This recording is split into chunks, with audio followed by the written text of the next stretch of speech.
So yun, welcome back to my YouTube channel mga ka-e-bike. So for today's video, i-share ko lang to mga ka-e-bike sa inyo kung paano tayo mag-install ng Eagle Eye dito sa electric e-bike na scooter.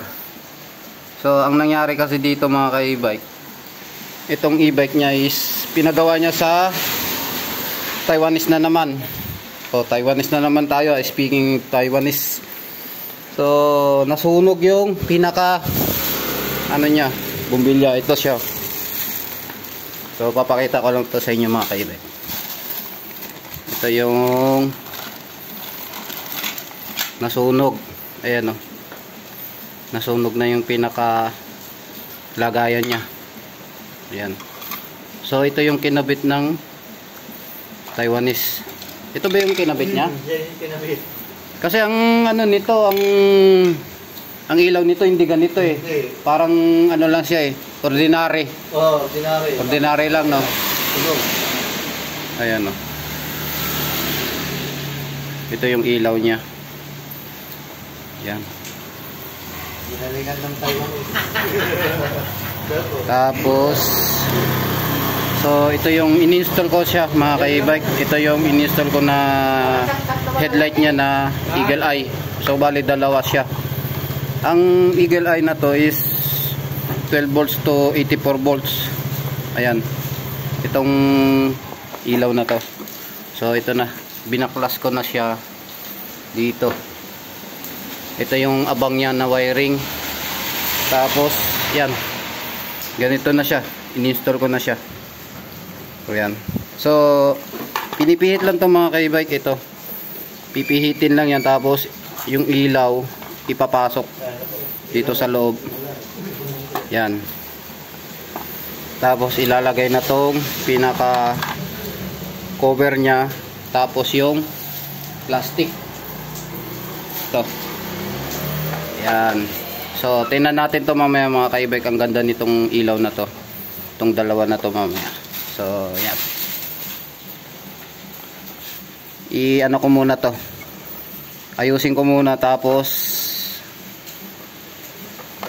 i-wiring ko muna to. So ang pagwa-wiring ko ng mga ka-e-bike, itong lahat ng dilaw, tapos dito ipagsama ko na lang, tapos itim sa itim, pula sa pula. Yan. Pagsasama ko na lang yan para isang wiring na lang siya. So yan siya mga ka-e-bike. So yan, abang-abangan nyo lang mga ka-e-bike. Titinan natin kung gaano siya kaganda mamaya pagka naitap ko na siya dito, o pagkabuo ko na siya mamaya. Yan, ayusin ko lang, tapos gagamitin ko yung pinaka nito, itong socket niya. Itong socket niya ba pre, to? Yung lang. Dati pa rin? Oh, okay pa rin. Ito yan, ayan. Oh, dati pa rin, sige. Dati pa rin. Ito pa rin yung gagamitin kong socket niya. Inipit ko nga lang. Yung tatluan. Para hindi na ako mag Hindi ko na kasi pinutol. DIY doon mamaya. Ito wala na. So yan mga ka-e-bike. Asimbulin ko muna to para matapos ko itong pinaka niya sa headlight bago natin subukan doon mamaya. Okay.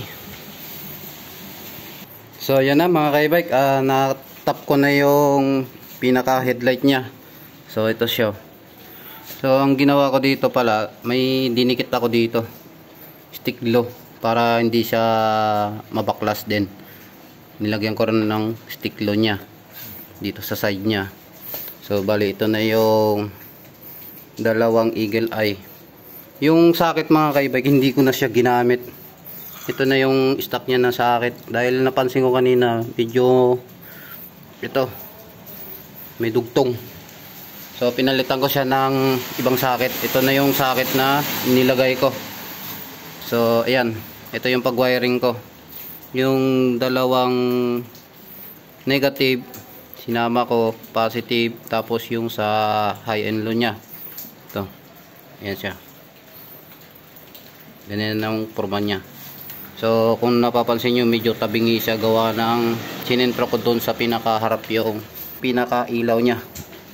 So ayan, susubukan na natin siya mga ka-e-bike. para makita natin kung gumagana yung in-install ko na ilaw na Eagle Eye. So susuyin natin. Yan. Ilaw ko ah. Yan. Accessories niya mga ka-e-bike. Tapos headlight natin. Yun.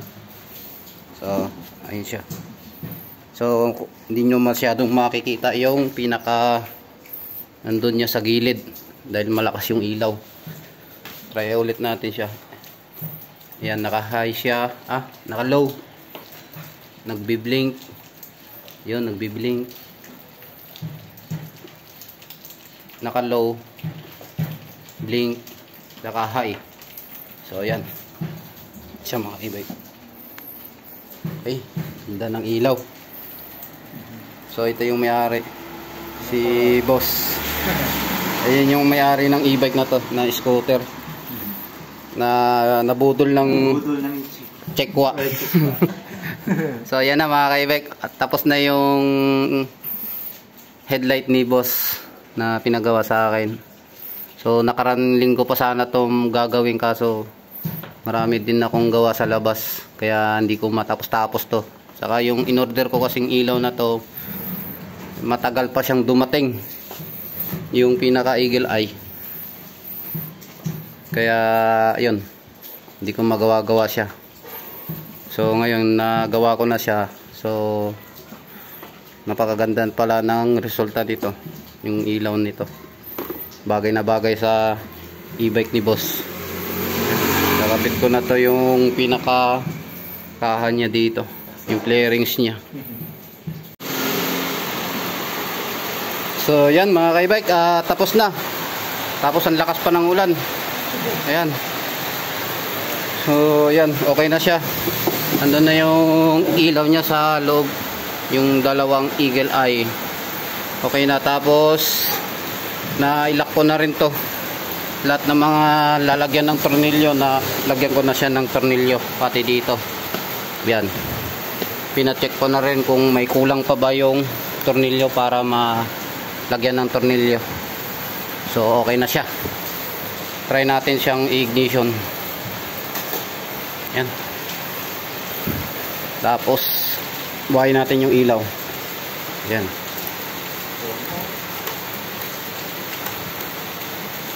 So ayan siya.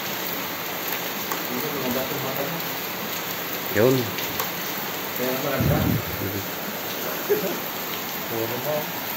So ayan, tingnan nyo mga ka-e-bike ko.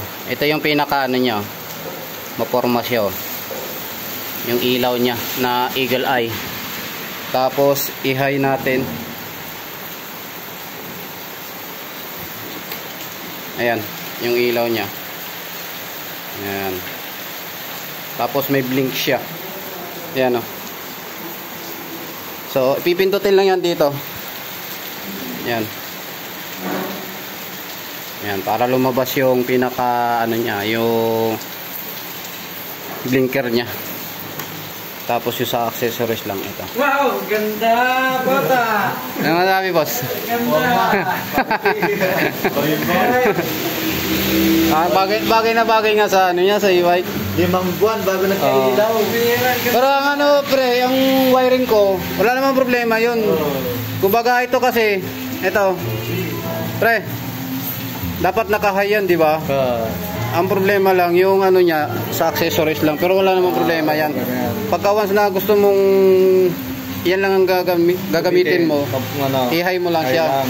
Pero pagka ilaw, yan. Dalawa pala. Di ba? Oo. Ayan. Di ba? I-high mo lang siya kung gusto mo ng accessories. Oo. Oo. Tapos pagka ilaw, ilaw mo lang siya. Tapos lalagyan ng chick sa likod.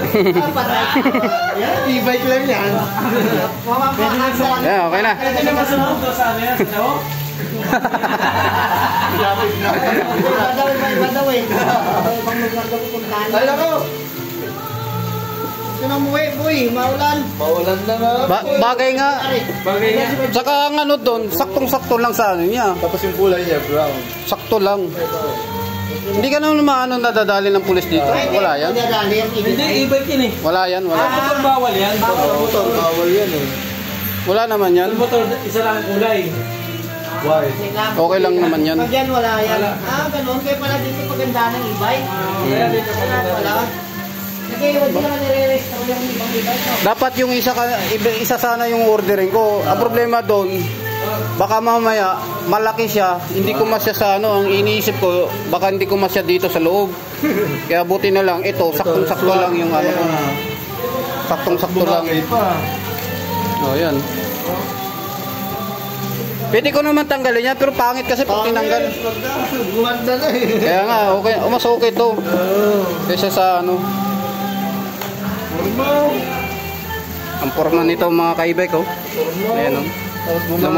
Lumabas talaga yung tunay na kulay ng e-bike niya. So, yan lang mga ka-e-bike. Maraming salamat sa walang sawang pagsuporta sa aking YouTube channel. So, thank you po.